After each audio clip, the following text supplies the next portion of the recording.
right, everybody. Welcome back to the PRPL Podcast. This is your host, Austin. Hope you're doing well today. It is Sacks Sunday when we're recording this today. We have Coraline coming out.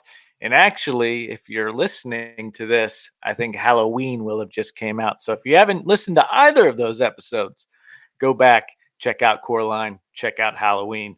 I bet Halloween's going to rock. We haven't recorded that one yet, but it's going to kick ass. And I can guarantee you certified the purple stamp of certification that the Coraline episode rocked as well. Mike, Griff, welcome to the booth. Sad Sacks Sunday. Time to celebrate. Absolutely. Yeah, well, Griff, go ahead. I was going to say, I don't know if it gets too much better than Sad Sacks Sunday. This is pretty much what we live for at this point, is Sad Sacks Sunday. And being a bunch of sad sacks as we are, it's just really special to get this time in, guys. We get to chat about our show at this point. It really is reminiscent of the beginning of this when we were doing The Last of Us every weekend. So I've really, really enjoyed getting into Stranger Things here. Guys, this is our roots. I love the movies. You all know that. But I have found myself, I can't wait to watch this Stranger Things. It has been so good. This is, Austin and I got on early and we were talking and we're both pumped about this one. This is, 6, 7, 8, 9. Wow. Does it get any better than that? I guess it does, because we're going to have a 3rd, 4th, and 5th season, right? Yep. The story goes on. It continues. Continuing on. Where we're left. But yeah, we're covering the back half of season 2, a strong back half of season 2. It was a good season. Do you guys have any kind of, do you prefer season 1 or season 2? Is it too early to talk about that, or how you feeling with it all wrapped up now? Absolutely not. I keep telling you guys, season 2's better to me. This thing, it just keeps you going. It's nonstop. The characters keep building. We get new characters in. Yeah. We lose characters, as we know. Yeah. We'll be talking about that. And then, I keep predicting that Hopper's going to let me down. And this cat just keeps getting better and better. You start seeing the love that these characters have for one another. We will talk about that in chapter 9. But guys, it to me, season 2 is absolutely better than season 1. Yeah. What do you think, Griff? I would second that myself. And you're exactly right, Dad. I was thinking that about Hopper, how you had mentioned that a couple of, I guess, on either the first episode that we've done or the second. You said, hey, he's going to disappoint me. And seeing him in that scene with Elle in the last episode of season 2, I was like, damn, maybe not, though. Maybe this guy just is that cool. So, I've enjoyed it. And maybe it's the recency effect. We just watched season 2, but I was really enjoying it a lot myself. And like you said, there's a lot of character development going on, and it's kind of like the show just keeps understanding better and better what it does and what people want to see. I think that maybe there were a few aspects that were a little more frustrating. My main, I would say, gripe about season 2 is they make Will, and it's not his fault because he's under this virus's influence. They make him such a twerp, dude. You hate the kid at the end of it. You're like, this freaking kid. You're like, someone just hit this kid in the face, man. Knock him out, You get so but it's not him, right? It's not him. This season is the exorcism of Will Byers to a degree. Good point, Austin. For sure. And that's it's cool how it ties back on a lot of these old Halloween type stories. We've had the exorcism. Do you want to call E.T. Halloween? Yeah, it is kind of. It's around that time, isn't it? Do they trick or treat in that? Yeah, because they take E.T. with them, trick or treating. Yeah. So it's kind of Halloween-ish, and they do that with the 80s. I was telling your dad, Billy's just a lost boy. We need to hook him up with Kiefer Sutherland because that guy wants to be a vampire. But I don't think it's the popular opinion to say that this season is better. If you talk to people who've just general ratings, season 1 tends to be the highest rated. I think that's when people say that's when all the magic was really there. And if maybe it's something that you would see more so when you go back to it, maybe there's just more nostalgia with that first season because the kids are so young, dude. It's crazy once you get to the end of it, how young they are in that initial season. In this one, and one of my themes is still the coming of age, but it felt like even more so in this one, didn't it? The kids are getting a bit older.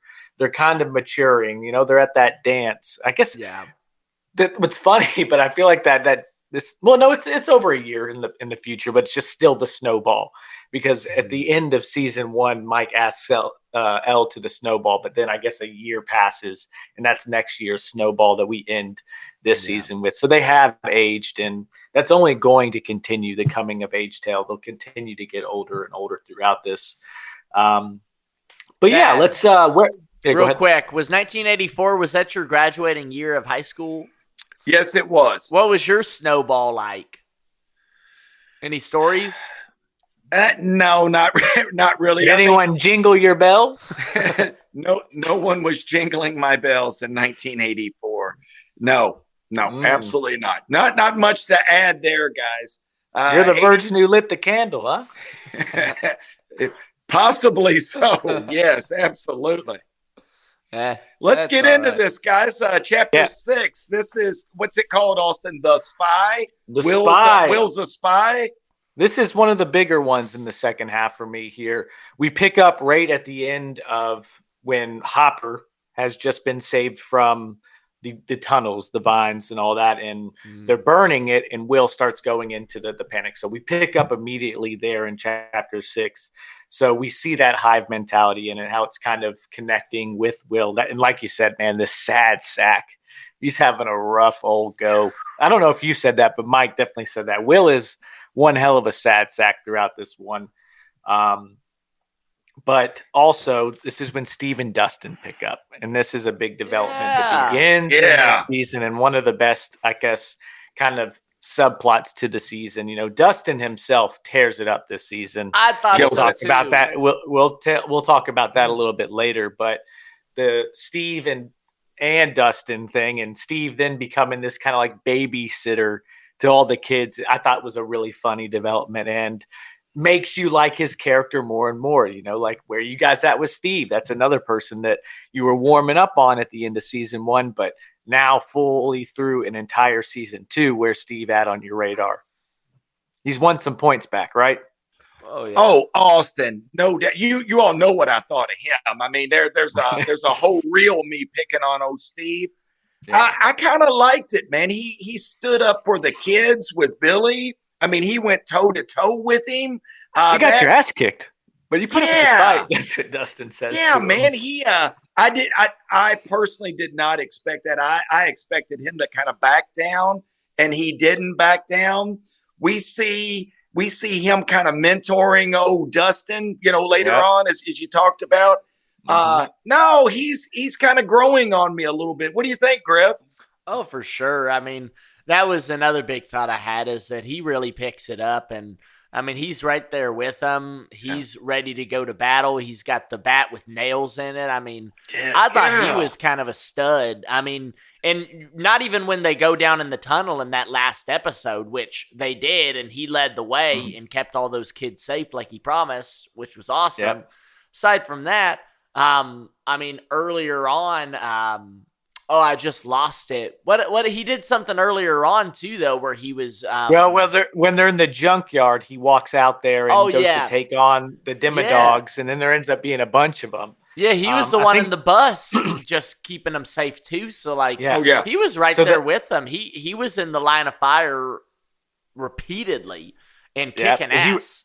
He reveals the secret to his hair. It's the Fabergé Organics and 4 puffs of the Farrah Fawcett spray. Farrah Fawcett. Yeah, and our boy, that was Dustin, a blast from the past. Dustin, he had a nice old wig on him by that snowball, didn't he? It seemed to work for him. It worked for Nancy. That was great. Yeah, no doubt. But this first episode was jam-packed. As we mentioned, Dart is tunneled. He's running away. The whole Murray, Jonathan, and Nancy scene, the lovers' quarrel. Yeah. Yeah, he said that's good stuff. The commie bastard sure know how to make a spirit. He loves his vodka. But the lover squirrel, I'd cut the bullshit and share the damn bed. And then it happens, you know? That's kind of one of the first things that happens in this next episode. Funny enough, that might be one of my favorite scenes of this latter half of season 2, just because, you know, you're feeling that tension. You've been feeling it. That build is going, and you're like, what's going to happen? Next thing you know, they get out, and you're like, oh, here it is. And then they chicken out again. There's like, oh, bye. And you're like, God. Then they switch to Nancy real quick, and you're like, they're going to close this scene out with her just looking on in the distance like, what an idiot. Next thing you know, she stands up, opens the door, and Jonathan's right there. And you're like, yeah, he took a chance, baby. The question is, boys, you say he took a chance. Was he going to knock on the door? What do you think, Oz? Was he just hovering outside? Was he being weird, Jonathan, again? He's a creeper. Was it? You think he's going to take some pictures? On his mini camera like Austin Powers? Some reconnaissance. No.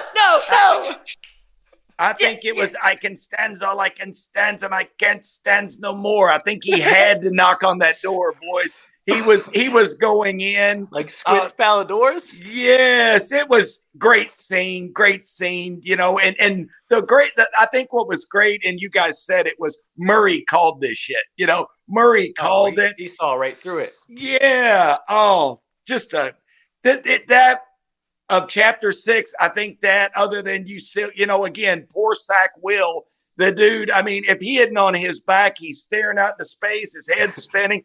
What a hard acting job for an entire season to be staring out into space, frozen. I mean, it just, gosh. Zombie boy.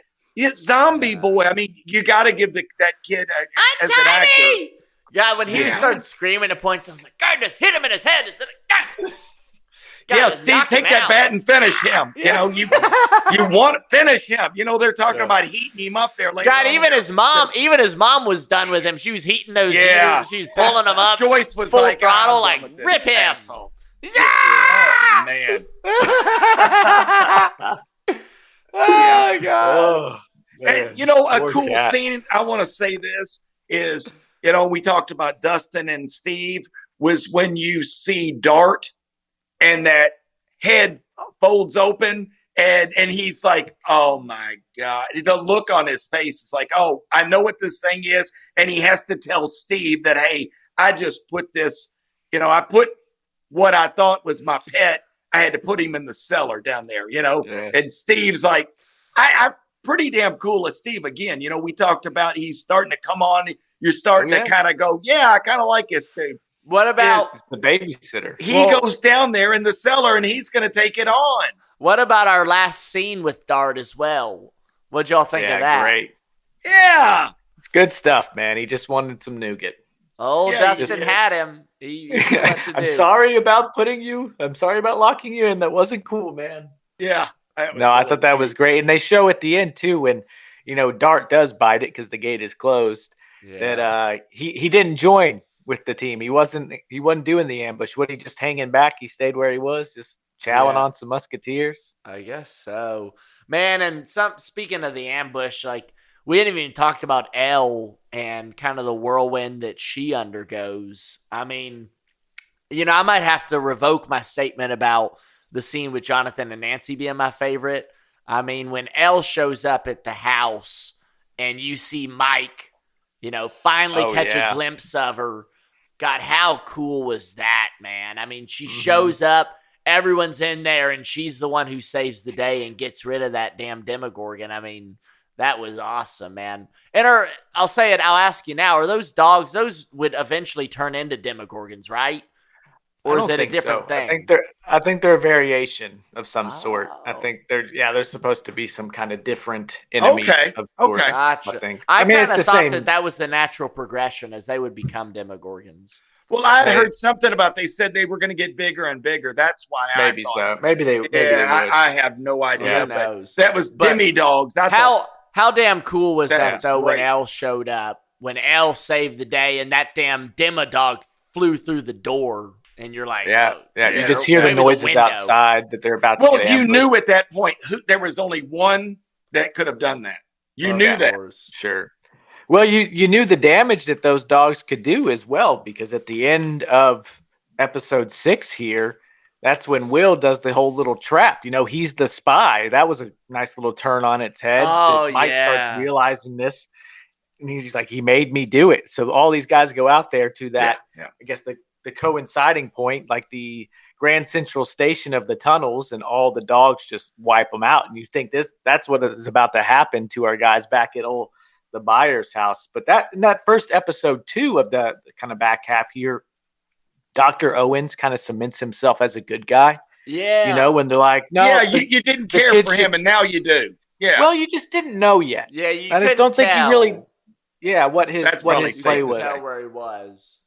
So when they are like, oh, well, the kid's just going to die, and he doesn't accept that as an answer. He goes back to the drawing board to figure it out. I think that's a really good turning point for him. That's the thing about the season 2. You guys said you really liked it, and there are all these new characters that you really like. They give you a lot more characters to root for. You like Max, you like Dr. Owens. Hell, you liked Dart for a bit. Who else is new in here? That Murray. You really like? Well, yeah, you really Murray. like. You really Hell like yeah, you Murray. like where does newbie bite it? Which episode? And that's that's the biggest one, the biggest new guy, Bob Newby, and he has a great point in this first episode too, because Joyce actually tells him what's happening, and he has a very Samwise Gamgee like response where he's like, "Oh, don't worry about me, old Bob." Like it's very selfless. He's basically Samwise Gamgee in this. Hey, Dad, degree, man. Dad, you know what I was thinking the whole time when he goes, Bob Newby, superhero. Yeah. Ron Wilson. You were thinking Sky High. Yeah. Ron Wilson, bus driver. Bus driver. That's great. That's good stuff. Yeah, I was like, poor Newbie, man. You ended up loving him, and I mean, he's the one who he had some nuts on him, right? He went down in the basement and he saved the day for everybody. He got his lunch eaten by the end of it. Do you even know basic, Jim? Yeah. Poor guy. Try learning a totally different language. Yeah, he rocks it out, but he drops that fucking mop. God damn it, Bob. God damn it, Bob. They pounced on Bob. He didn't have a chance in hell of making it out of that. No, but I thought there was a great moment at the very end. It's a brief one, but they're going through like the drawings, I think, back at the Byers house. Yes, good point, Bob, like superhero Bob, man. Yeah. Newbie. Yeah, so you guys were cracking on him too, saying like, "Oh, Jim's gonna take his chick," and it's like, God, I know what. Well, I think he still is. I think Bob's out of the picture now. Come on, man. Sorry, Bobby. But that was shit. a nice... Hopper might have tripped him if he didn't drop the Bob.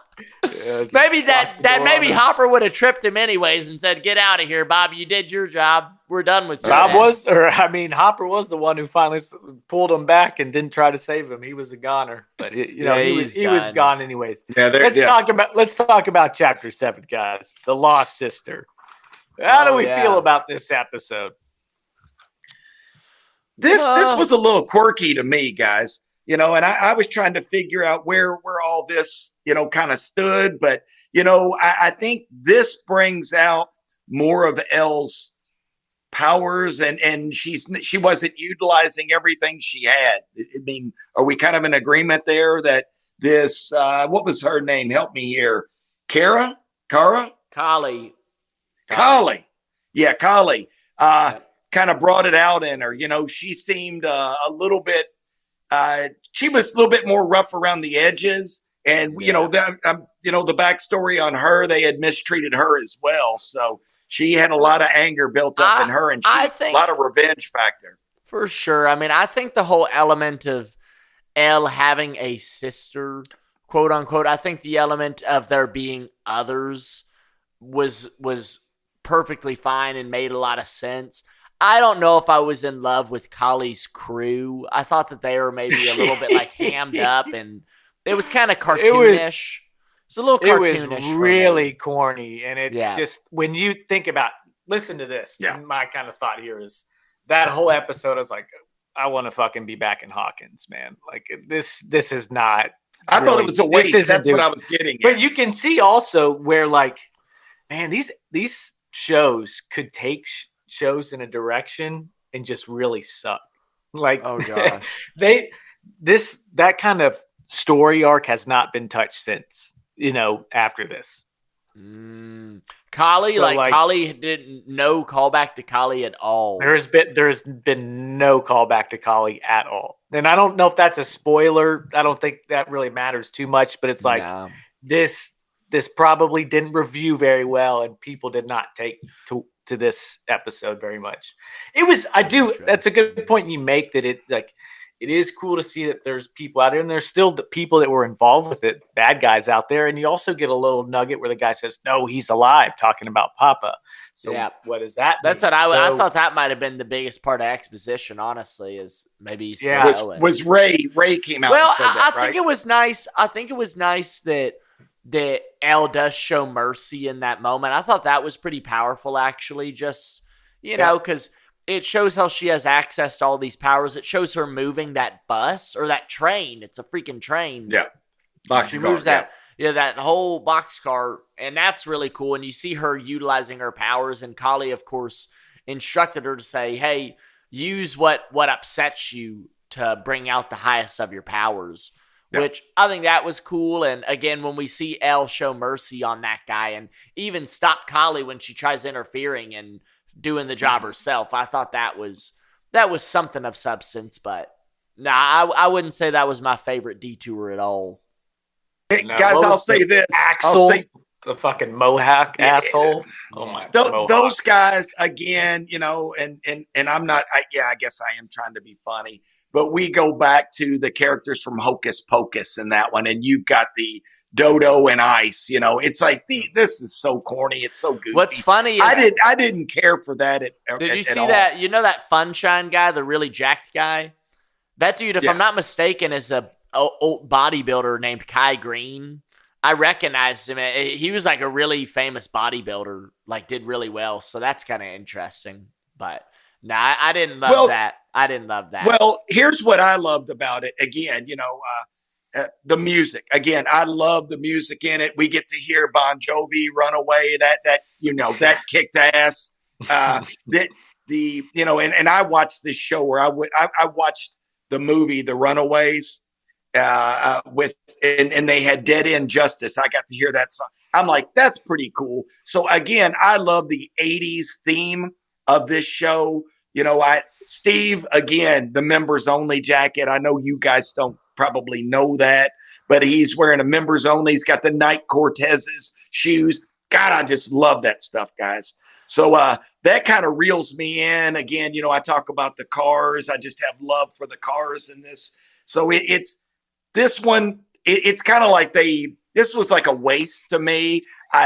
Again, Riley gave me my daughter gave me a heads up and said, hey, Dad, because I kept going, I don't know why they've got this sister in there. It doesn't make any sense. She goes, Dad, don't worry about her. So she gave me a heads up. I'm sorry, guys. But because I was complaining, going, this is silly.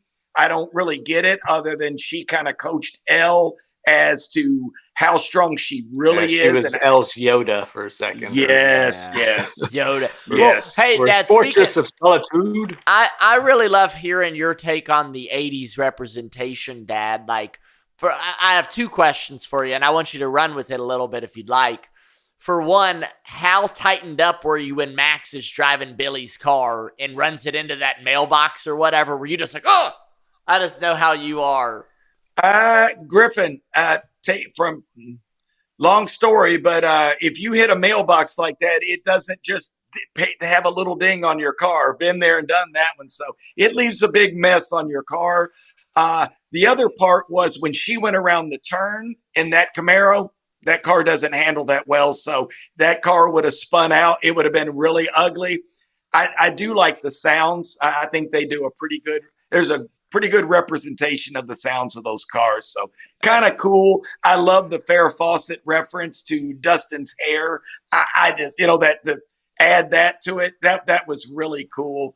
So guys from the 80s, again, we're going to love that. Last question. Did you ever spend any time at an arcade like the kids do? Yes, we did. That was a big thing. That was a big thing for us. There was a thing called putt-putt, and you would go out, and you would play putt-putt. I'm sure you guys know that. But they also had an arcade that you would go and you would play Space Invaders and you would play, all these, what's the one, the little little yellow guy that goes Pac-Man. Yeah, and then you had pinball games. Yeah, that was nuts. And you had pinball. Pinball was huge, when we were, and then all of a sudden, like the latter 80s, boom, you had all of these games coming out, and kids got obsessed with it. Yeah, absolutely. What was your screen name? What would you put in when you got a high score? Austin, I did not get. I did not. No, I did not. Dungeon Master Mike, Mad Mike. Yeah, I'm Dry sure. Bones. Yeah, probably Dry Bones. Yeah, that sounds like a good one.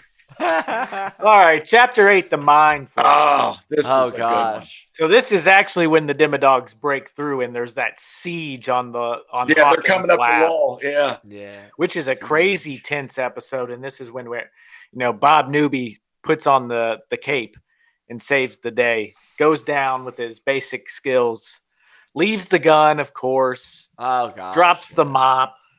And rookie move. Sorry, Bob. Bob wasn't long for this life, It just might be a long life, my friends, but not for Bob. I think you kind of knew that this was his demise, right? Yeah. But I mean, he goes out on such a strong point, right? And of course, in the first half of the season, we see him actually uncover this map that Will is creating. He's the one who figures it out.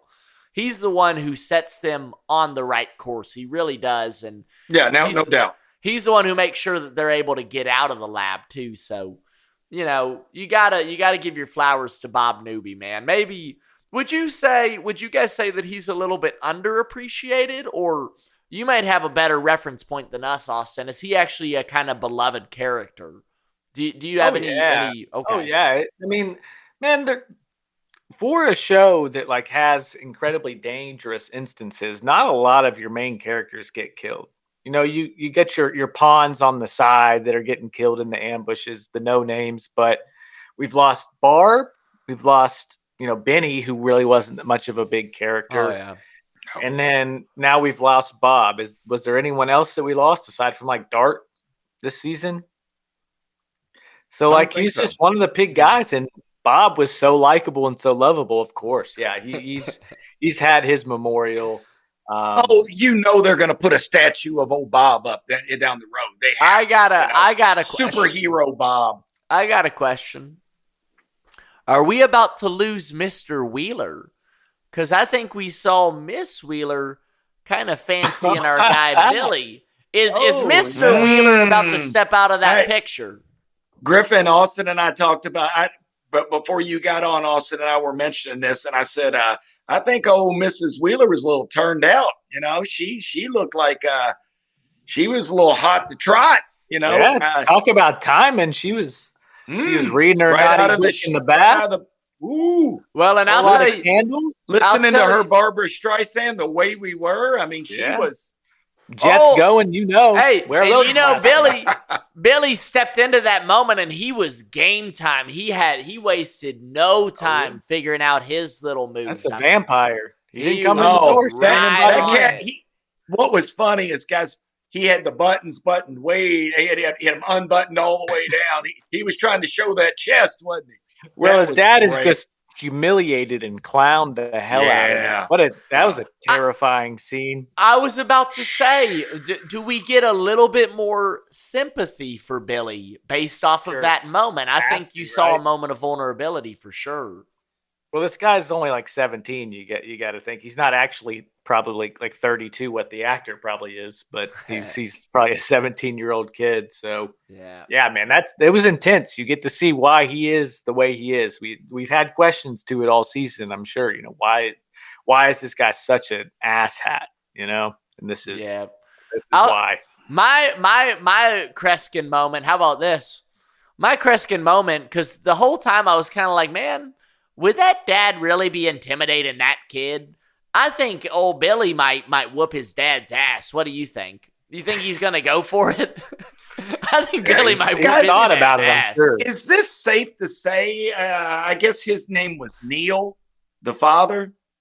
I'm not sure. Yeah, I think this cat, I think he's a military dude. is what I kind of suspect. Just the respect thing, just the way he talked to Billy. So there's probably some formal training is what I'm suspecting, because I felt the same way you guys probably do, in that I think old Billy could have taken this fool, but I think there's some training behind that. So I was really surprised that the Max's mom, Susan, wasn't like, dang gone, Neil, back the hell up. Well, she kind of tried. She kind of was like, hey, it's not a big deal. Guys, again, things were a little different in the 80s. Things were, parents were a little bit tougher. I can tell you from experience, though, it was a little bit tougher. So, right. Griffin, I kind of hope you're right. I hope Billy takes. Did you think the same thing? Where you're like, that guy is intimidating? I go back to what I said. I think there's some military experience there. There you go. Or maybe Hopper takes that fool down. Again, Hopper's my dude. Hopper seems to be at the right place at the right time, doing the right things at the right time. So Big Hop, man. Love that guy, man. Love that guy. Let me wrap up the season in terms of a little recap here. Roger's coming back for us real quick. Oh, Roger! Hey, keep that asshole on the ground. He's hibernating still. We don't need him anymore. Yeah, we don't need Roger. Cemetery. We don't need to bring that rabbit back. All right, so should I stay or should I go? Moment, the clash. Do it, Austin. That is what I wasn't going to say that, but that is what's going on there. They're telling Elle to close the gate, or that's when he's writing something. He's saying close gate. He's in there, or he's Morse coding. That's what it is. They have some of that shit going on. And then Elle arrives. That is an incredibly strong scene and a good contender for scene of the season for sure. But the gate just picks up right back with that, with Elle and Mike. And then there's that really strong scene with Hopper and Mike, where he gets all mad at him and then breaks down and starts crying in his arms. Yeah. Call him a liar. So we haven't seen much of Mike. This wasn't Mike's season. I remember saying at the end of season 1 that was probably one of Mike's better seasons. This was I feel like Mike was kind of a background character this season. He was, and that's due to Elle. He wasn't with Elle in any scenes until the end. All into himself kind of thing. Yeah. Yeah. Well, I think you're right. I mean, our guys, Dustin and Lucas, got a lot of clock this season, and they both did great. I mean, I walked away appreciating their characters more and more. Of course, we see Lucas kind of gaming with Max, and they're developing their relationship. The electricity's there, baby. The electricity, I saw it. That was a great moment too. And I mean, again, give Dustin some credit. Give the actor, I don't even know how to say his name. Is it Gatton? Yeah. I mean, that guy, he pulled that scene off well. He said, no, I saw it. There's electricity, and walked off, and you're like, dang, that was really good. But, yeah, and of course at the snowball, we see Max and Lucas get the kiss. And, I mean, Dustin just throughout, though, was such a big player to everything, figuring things out, kind of guiding the way, never afraid to step up and say something to the adults. I mean, Dustin, I think, just showcased a lot of maturity and a lot of leadership skills throughout this season. Son of a bitch. Well, was he the one who was, when they go down into the tunnels originally, is he the one that starts leading the way, and then Steve does the kind of like Brand from the Goonies move and takes over lead? He's like, I'm leading this part. No, well, it was either Dustin or Mike. I can't remember. Yeah, I can't either. Yeah. But Steve does have that kind of, like I said, that Brand Goonies moment where he's like, I'm the one in charge here. I'm leading the way. Yeah, which I thought was kind of interesting. Guys, I said this at the very beginning of this podcast is there's a lot of love. We're starting to see the togetherness of this group.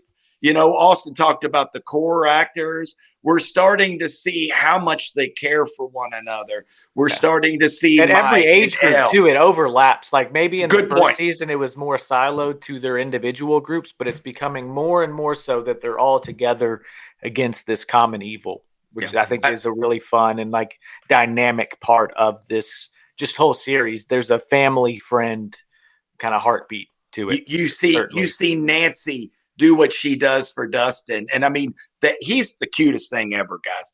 That face when he lights up like I am with the prettiest girl here dancing with me. Well, how hard is it to see him just so down and out? Oh, man. And Nancy's, God, I mean, it was so, I mean, it just, man, oh man, I absolutely loved it. Guys, dances were huge in the 80s. That was what you looked for. You looked to, that's how you met people, especially at that kind of age, sixth, seventh, eighth grade, I guess. Mm-hmm. That was where a dance was a big deal. And you see, is it Lucas, Max? They have their moment, right? Yeah. We see at the end, you see Joyce and my dude Hop. You see sharing them a cigarette. Did you all notice? And I don't know if it was the camera angle, but good God, Hop looked like he was 8 foot tall. He looked like a Sasquatch or something. That dude was massive. Standing beside Griffin. Did you catch that? You're like, damn, that dude is big. I didn't notice it in that scene, but I mean, obviously, go back and look at that. He's obviously that's a big dude, man. Golly. Certainly. In the scene that got me, and I'm that Hallmark. I love the Hallmark movies. I love that, kiss at the end. It's snowing, and then they kiss, and then voila, we're on to the next one. The family teases me all the time.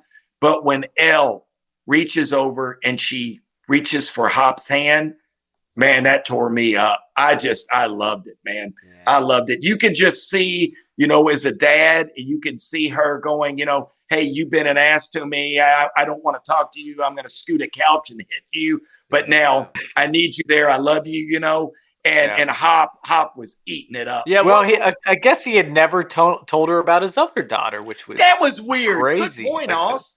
I thought that was one of the strong. Weird. I think it's just it's not weird, but I'm just saying it's like crazy to consider. Well, you would have thought she would have known. Yeah. Well, it was a moment where he was sharing about himself, and like he's been so shut off and talking trying about the black hole. Yeah, that's like that was a big scene. I thought that his black hole speech was really, really well done. So that, and then one of the craziest parts, I mean, and just absolutely incredible, epic, is when they're on that elevator kind of shaft and Elle's closing up the gate and just starts levitating. And you see Hopper like look at her like, what the fuck kind of thing. Yeah, like this is real now. Yeah. It's just they have a huge hug after that. Yeah. Let me say this, and another scene that Austin talked about Owen, that we start liking him. We start liking him. Here he was with his leg. We saw him, and he was beat up pretty good. And Hop helps him out. And Hop makes look at my thumbs up. Hop makes a comment that I don't know how that happens. Hop makes a comment that, hey, I need for you to do something for Elle once this is over with. That I really need you to help her out. You're one of the people I feel like maybe I can count on.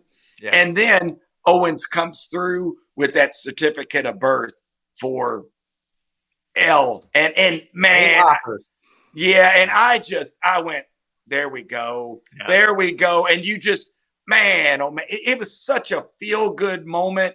And all of this stuff, it's all this feel good at the end. And I just kept saying the whole time, and oh my God, you always check to see how many more minutes I have till the episode's over. And there's like 5 minutes left. And I went, oh no, here we go. And then you see, the scene start changing and flipping over, and you're going, oh, we're in the upside down again. Here we go. Here we continues. It can't end on that high note, can it? Here we go. Yeah. Oh man. Yeah. Where are we looking? Awesome. What are we looking like on time, G? I think we move into characters. We're at about 39 minutes right now. Yeah, let's move into characters. Oh, we're rolling. Pretty good timing. Griffin, you want to kick off, or you want me to? We got a few character categories here. Yeah. What categories do you got, Os? We got our favorite, we got our 6-man, and we got our sad sacks. Oh gosh. Guys, let me. Griff, you jumping in? Got it. Okay, I'll just say, guys, there were so many characters that we liked. Again, I've been so critical of Steve. Man, I kind of like that guy. I love that guy. I love what he did for the kids. Yeah.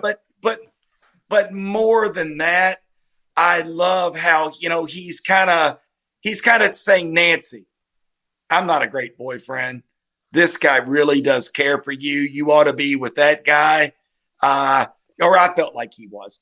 And then the other part, he's taken Dustin under his wings. And I just, man, that did it for me because I had some guys when I was a kid that did that for me. And man, that means so much when, you look up to someone that's, a couple of years older than you, and they're trying to, mentor, help you out, however you want to put it. And you see that. And Steve, just the coaching that Steve was doing for Doug, I loved it, man. So Steve, he's definitely my favorite of all right, Mike. These four. Nice. We're gonna have to make a reel comparing the 2 seasons of him. Yeah, that's good. Yeah, hey Austin, I kicked the guy in the ass. I did. That's all right. You don't have to kick him in the ass. He's gotten his ass kicked plenty of times throughout this. But he keeps getting up, man. So far. Yeah, he keeps getting up. Yeah, he does. Good for him. It's true. Griff, you're up. I mean, I think I'll pick 2 of them. I think my favorite characters would have been Elle, I gotta say, and Dustin too. I mean, Dustin, like I said, he really shows you what he's made of, and he's undeterred. And even when he's getting rejected by all those girls at the snowball, he's going up and he's extending his hand. Shall we dance? He's really theatrical, and he's just a fun guy, and he's a good guy, and he takes care of his friends, and he's always the guy with the plan, and he wants to make sure everyone's okay. So I love Dustin. I think he stepped up a million times over, and Elle she's just the closer. I mean, you just have such an underlying faith in everything because Elle's involved, and especially once she comes back, it's just like, oh, it's game time now. Like, these damn things don't stand a chance because you just trust her, and she just finishes. And she's a lot more talkative in this season. She actually has some better, I guess, bigger people skills, and you can see where she's just really, really sunk into this group super, super deeply. And I just loved getting to see that at the very end of this season, her actually being with everyone again. So that really got me going. Yep. I'm going to go with Dustin as my favorite character. I think he was my favorite character throughout the first half of the season, and I think he's my favorite character throughout the back half. I got Steve kind of there with him. I love that dynamic of them kind of growing closer together. You got to give Bob some love. He's going to be my 6th man, but you could have picked him as your favorite character. He's a hero. Well, six man's so hard in this show because like everyone feels pretty integral to it. So. Yeah, but they're outside the starting 5. That's kind of you got Bob. I also mentioned Dart. Dart could be a 6 man of sorts. Dart. I'd pick Doc Owens actually. Now that I think about it, because I got Owens and Murray. That is definitely my guy. Again, he won me over at the end when they're in that restaurant. And he kind of offers Hop he wants half of the sandwich, and then when he hands him that paperwork, man, and it's got that certificate of birth. I loved it. So, yeah, he's definitely my guy. No, he just – I think Lucas – well, I was going to say with Doc, like you said, Austin, he shows that he's a good guy, and you start saying, okay, maybe – his heart's in the right place. Yeah, his heart's in the right place. I like this guy, so for sure. Yeah, I think we got to give Lucas some love. I think he has a better season than last. I don't think he had a bad season last season, but – he's come around into his role and his kind of his story with Max and Lucas. It's still not my favorite one of them, but it's still it was a fun development, and it gives Lucas some more character, I think. And also Erica, she's getting a little shine in here, so she could be maybe a 6 man contender. Sad sack of the season. Let's do this one. This will be a fun one. Mike, I'm going to send it your way. I think I know what you're answering. Austin, you and I talked about this. And Griffin said it as well. Will is the sad sack of this show. That poor bastard. I mean, every scene the guy's on his back. He's breathing. He's. I hope they're paying him a lot of money, this actor, because come on, man. Just like Griffin's talking about, hey, Elle is developing a personality. This guy, man, I don't even know if the kid can even speak. I mean, he's like made of glass. The kid's just made of glass. They need to put like a freaking bubble around. He's got a fucking peanut allergy, doesn't he? Oh, guys, he is you all probably don't know this reference, but I'm going to say it. There was a show with John Travolta back in the day, And it was, what would they say if we up and ran away? And it was John Travolta. And he was the boy. He was the boy in the plastic bubble. And that's what I think of when I see Will. It's like, damn, this Travolta's looking out this bubble the entire time of the show, and looking at all the other kids play. And that's what Will is. I mean, the poor kid. Hopefully, like, Austin. Hopefully, he like gets some. Twist. Can I have some more? It's just like the saddest sack. That is great. And you feel so bad because Joyce, she loves him, but she can just hardly let go. She's in the parking lot of the Snowball, just 100 feet away from him, just on edge. It's like, oh my God, put a freaking bullet in this kid's head and get rid of him if we can't. What's gonna happen? Get him out of this misery. Get rid of this kid. God. Yeah. No, I also got Muse down for a sad sack of the season. Oh, Muse. What about they're having another cat at the end named Twos? Oh God, that's fun. I'll say this. I mean, with Will, he has his moments where he shines a bit and he shows where he's a team player and he's trying to, a lot of things happen because of Will, and of course he's the key. He's the key to all of this stuff, but I'm just hoping we finally give this kid a freaking rest. We've developed the story enough to where he does not have to be the sole freaking, I guess, anchor to the misery of the show, of the problem. It's tortured. It doesn't have to be him anymore. Give that kid a freaking rest or get rid of him. Austin, look at Griffin. He looks pissed off about it. Griffin, how annoying Griffin is wants it? to kick his ass. Griffin, settle down. Will from the upside down, throw me a freaking ball. Throw me a freaking bone here. God, that's funny. Man, that is great. Yeah, it's funny. painful. That had every inch of my body devoured by a fucking the Mind Flayer. Throw me a freaking bone. Yeah, poor dude. I feel it everywhere.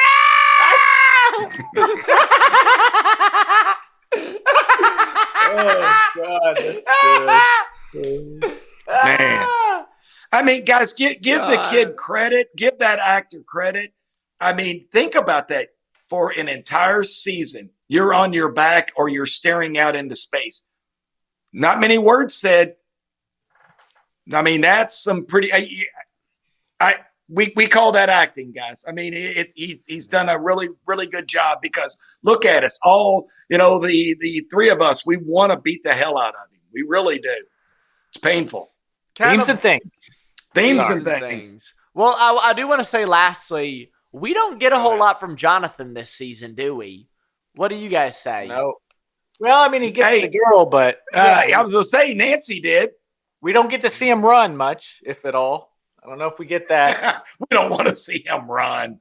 Yeah. I thought just like Griffin said earlier, finally, Jonathan, Lee, you felt for the poor sap. Yeah. Finally. Yeah. Oh, man. Themes and things. I'm going to say mine, and I said it again. Boy, I'm on a roll today.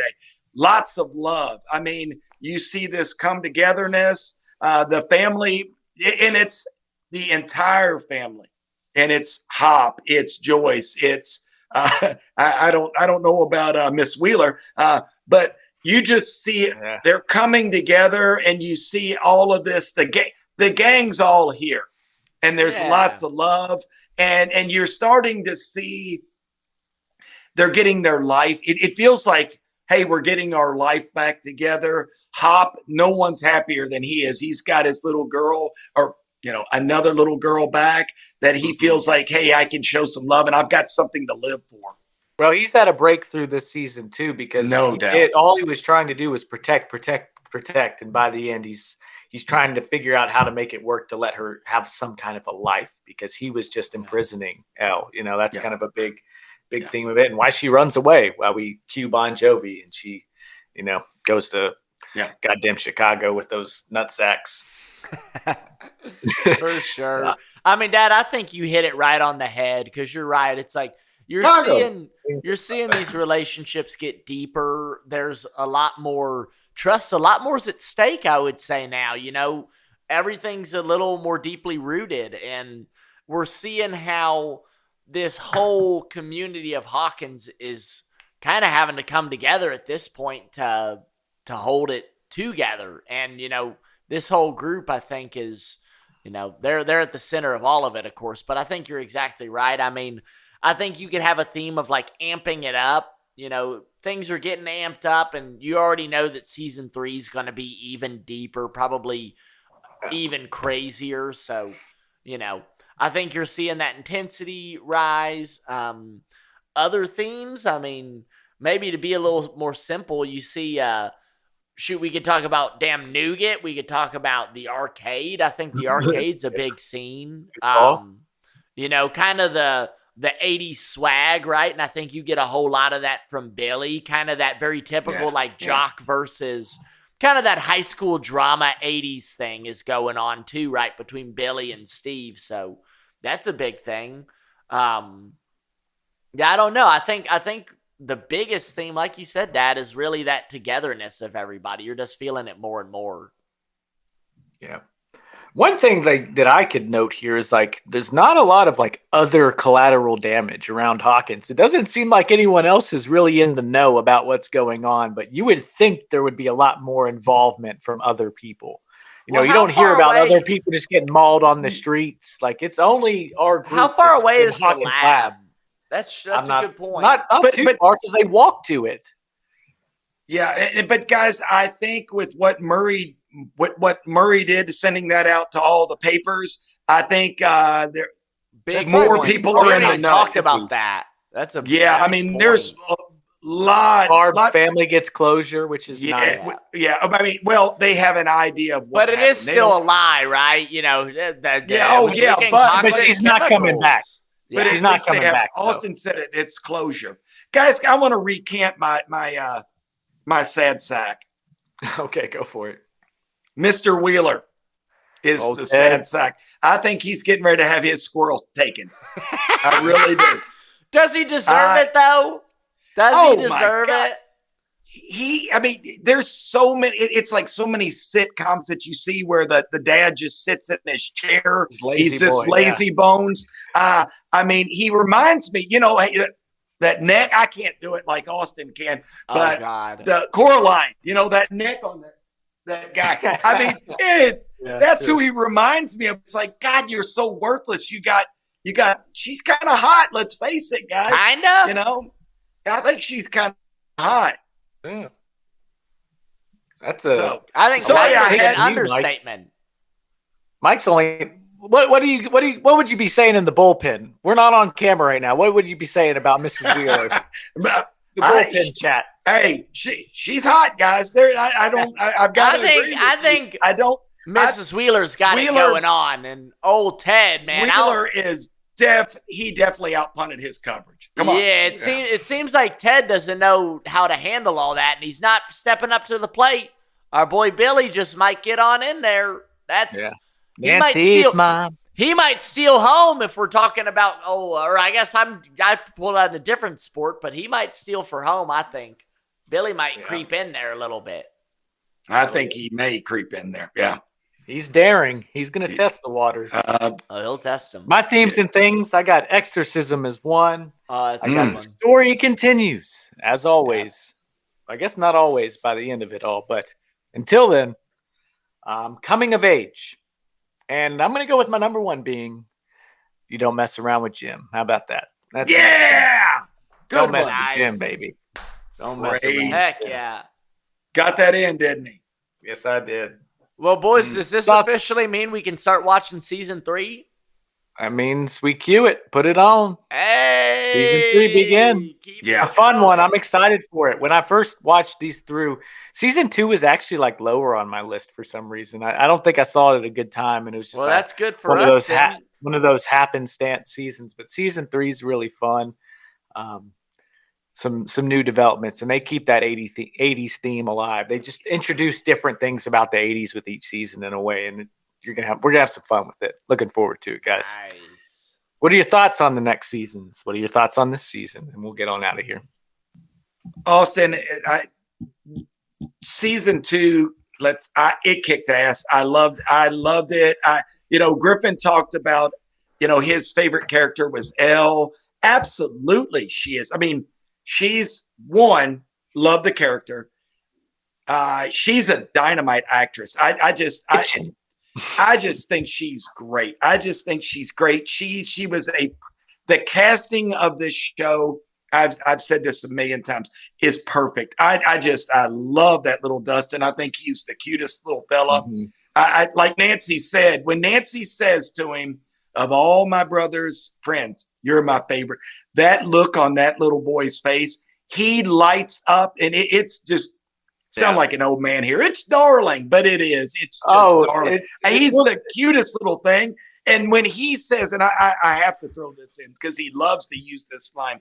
When Elle sees him and she's like, you've got, and he goes, yeah, I got my pearls in here, or something, how he says it. I just, man, that kid has got it.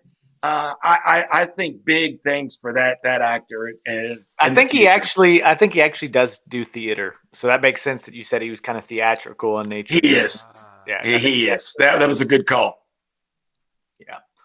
Yeah. I mean, my takeaway, I loved this season. I had so much fun, and it makes it better with us reviewing these episodes. And there's this obligation to be watching and to make sure that we have it together to talk about these episodes. So I've enjoyed it like nothing else. I mean, I'm having so much fun with it. I think that we just keep rocking, and I'm loving still that we have this kind of extension to the Purple Podcast, because as we keep saying, we're going to keep repeating it.